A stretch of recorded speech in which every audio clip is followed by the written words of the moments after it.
right now.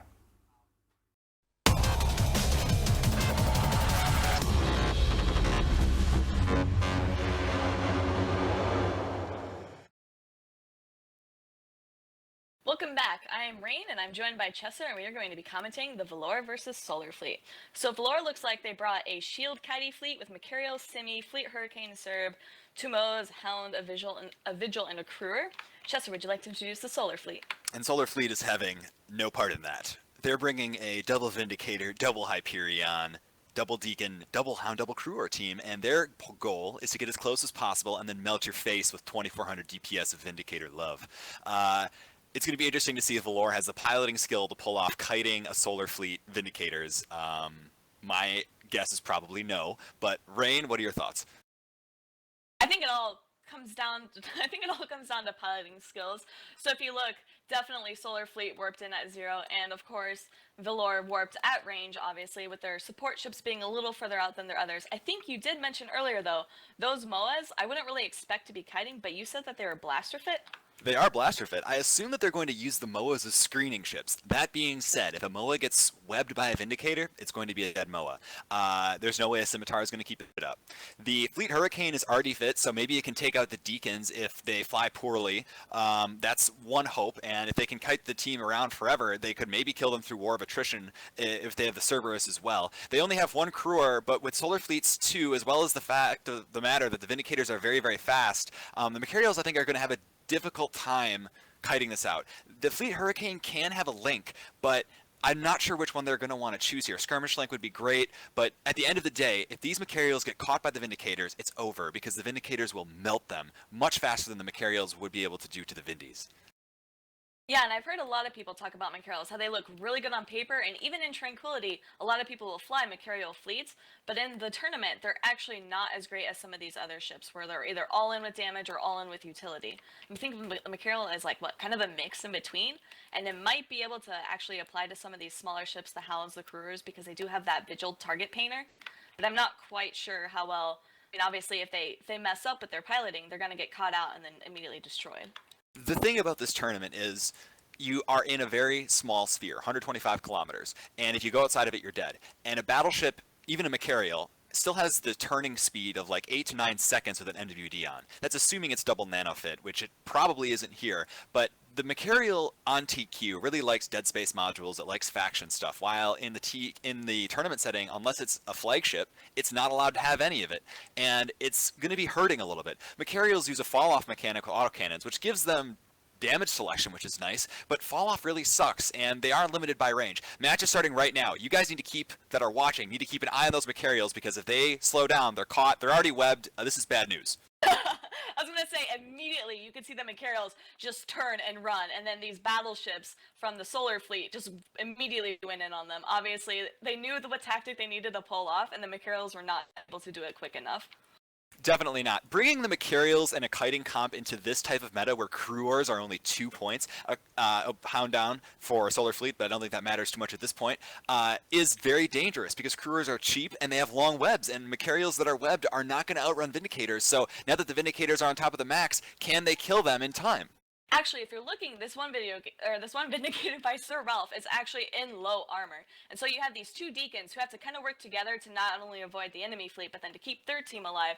I don't know if they're able to actually keep this Vindicator alive. See, again, the issue with Frigg Logi is they just don't have range or the raw rep power as other Logi ships do. It requires a lot of coordination and a lot of piloting. But look at this Macarial just dropping now that the Vindicators are finally on it.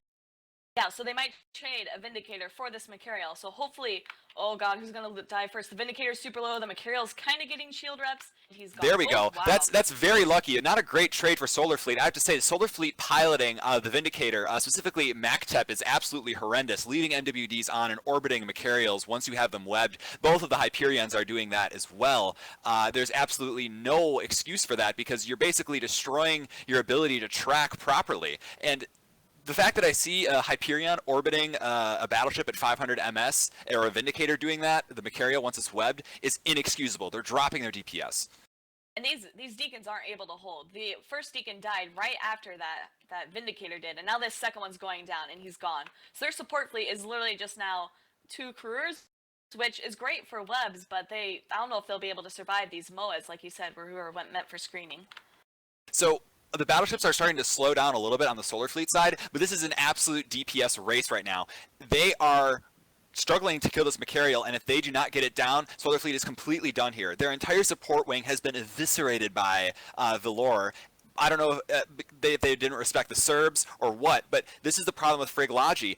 Unless you have very competent pilots and excellent communication, things fall apart very quickly with their very limited range. And when you have a Cerberus with, Vigil and Cruors helping it to apply along with MOAs, it's very dangerous. This Macarial's holding, and if this Vindicator goes down, even if it does take the Macarial with it, I still put Solar Fleet way behind the curve here, because with only 2 Hyperions, there's no way they're ever going to catch the Scimitar or break anything that's else on the field. And there goes the Vindicator. That doesn't look like... I mean, they did end up catching these Macarials at the beginning, like we were saying earlier, like they would just be done. But obviously, they didn't trade very well, and they didn't focus very well, because they caught them and then were able to apply the DPS fast enough, like you said, with their orbiting. Although this Macarial... Sorry, go ahead, Rain. Macarial is going down pretty quickly. He might trade for the Hyperion. I'm not quite sure. Hyperion's in like almost end of armor, and he obviously doesn't have any reps left. At this point, it doesn't matter. I think Solar Fleet was sitting up one day at 3 a.m. with coffee in their veins thinking, these numbers look really big in EFT, 2 Vindicators and 2 Hyperions. This is great. We have to have 10 players. Let's just throw the rest in whatever. Oh, Logi sounds great. And they didn't actually come up with any comprehensive team comp, because the Deacons have no way to be protected from a support wing if the Vindicators and Hyperions immediately dive in to try to kill a Macarial. And once the Deacons are gone, you have these 4 battleships that are essentially unsupported by any small ships. And as I like to point out, the small ships make the comp. The support wing make the comp. And you see a lot of teams that aren't very deep or don't have a great understanding of theory or meta make these 4 battleship or 3 battleship teams thinking, oh, look at all these big numbers we have. And they get absolutely picked apart by a more flexible, mobile, and varied team like Villore brings. Exactly, and even though Villore has lost its battleships, it still has a lot of DPS on the table with this Hurricane Fleet issue, the Serb, and the MOAs. A lot of people think that, oh, once the battleships are down, it's kind of okay, oh, the Macarials are the main DPS, but there's still a lot of damage that they can apply with, obviously, this Hyperion dying. And it looks like it even has self-reps, but it's not holding well at all. It doesn't matter at this point. The range DPS from an RD Hurricane, that's a Fleet Hurricane, which has a bonus to tracking and optimals and fall-off, is a perfect RD boat with a Cerberus from range. They're perfectly happy to sit at, 60 kilometers and just shoot at the Hyperion as it's held down by the Cruors. So Villore is playing this perfectly. Solar Fleet went in really hard and caught Macarials. They really should have gone in, again, on the Scimitar. If you have an all-in fleet comp like this and you only are using Tech 2 Frigology, not going for their Logi for like a coup de grace right away is a huge mistake, instead of sitting on a Macarial, slowly breaking it down under reps while your support wing gets absolutely slaughtered. Because this is what we've seen time and time again from teams that just don't have a great understanding or don't have the communication to really pull that off. Yep, and then with that, this Courier's now in structure and gone. And so victory goes to Villore, and we'll send it back to the guys in the studio.